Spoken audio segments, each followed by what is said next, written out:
What's up, everybody? This is Sal coming from the Southeast. This is the Southeast representative for Uniweld with PED Associates, and I wanted to talk about the differences between oxy-acetylene and air-acetylene. There are differences and benefits for both and different applications for both, but for the most part, for most of what you do today as technicians in the field, anything up to engine and eighth, you guys can knock it out of the park with just this kit right here. A simple lightweight kit that's acetylene only. Uses the same exact tank that you have in your oxy-acetylene kit, but it's just acetylene only with naturally occurring oxygen through these ports. So high pressure acetylene gets pushed through here, natural occurring oxygen sucks in and combines with acetylene to provide you the flame you get with the torch from this kit. Now the biggest difference is obviously you have one tank versus two tanks. Other big differences: temperature.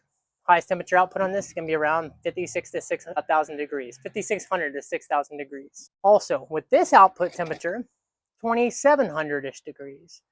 Now, as a technician, you might be hemming and hawing, but little did you know, copper is going to melt around 2,000 degrees. So this is plenty hot to get your brazing done for about up to inch and an eighth copper.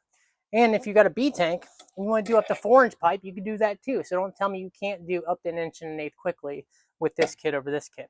So it's lightweight, portable, and it allows you to do up to inch and an eighth very quickly for most of the jobs in the field instead of carrying and lugging around this heavy equipment. So having said that, differences are temperature and also the type of tanks and number of tanks you have. Other big differences is the fact that you don't regulate this. So I don't like to say dummy proof, but it's kind of dummy proof because you don't have to regulate this whatsoever. It's on and off. You're fully opening up your gas to make sure you have gas through your gauge right here for your contents to see how much you have in there. And you're fully pressurizing. You'll see there's only one gauge on here, not two, because all you're doing is fully pressurizing it once you have it open with your gas, all the way open, or all the way throttled, I should say. And when you turn on your torch, all you're doing is opening this, making sure you have gas, and then turning it on. That's it.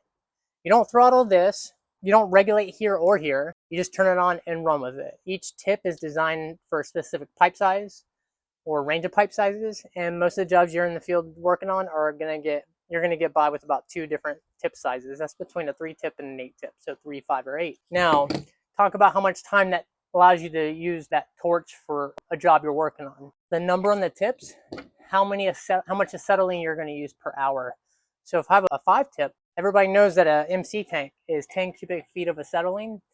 A 5-tip is going to last you over 2 straight hours of burn. So I could probably do up to an inch and an eighth quicker on this than I can with this in a lot of cases. But also, I'm using less gas because I'm using just straight acetylene and also naturally occurring oxygen. But people say, well, aren't you going to be using more gas because you have that one tank? No, still using oxygen. It's mixing with the acetylene and it gets plenty hot to get that job done very quickly. But as far as how long this will run that burn for, that 5-tip is saying I'm going to use 5 cubic feet of acetylene in an hour. So if I have a 5-tip, I'm going to get 2 straight hours of burn.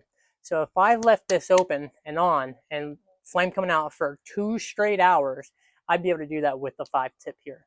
So that's a rule of thumb on the different tip sizes. So while it is very similar in the way you braze, technique-wise, sort of, not exactly, because when you do braze with these, they're designed to wrap that tube. They're not designed to be ran around the tube so much because the efficient flame is designed for that pipe.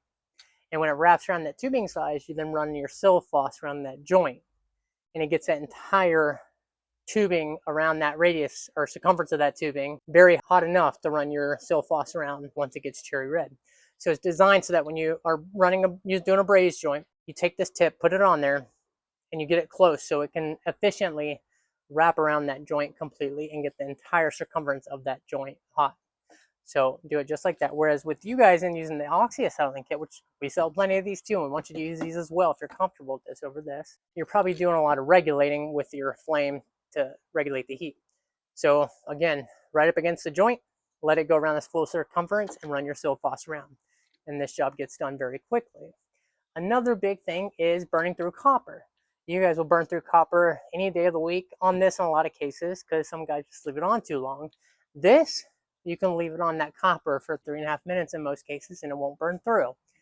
Again, copper is going to melt around that 2,000 degrees. This is putting out 5,600 to 6,000 degrees. That's very hot.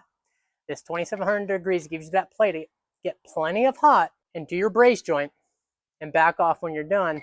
Whereas by the time you get to that point with this, you've already burned through that copper. So again, let's not break our backs carrying on oxyacetylene all the time, and let's not reinvent the wheel with carrying around lightweight tools, and just use what's existing out there with the air-acetylene kit from Uniweld. Hopefully that was informative.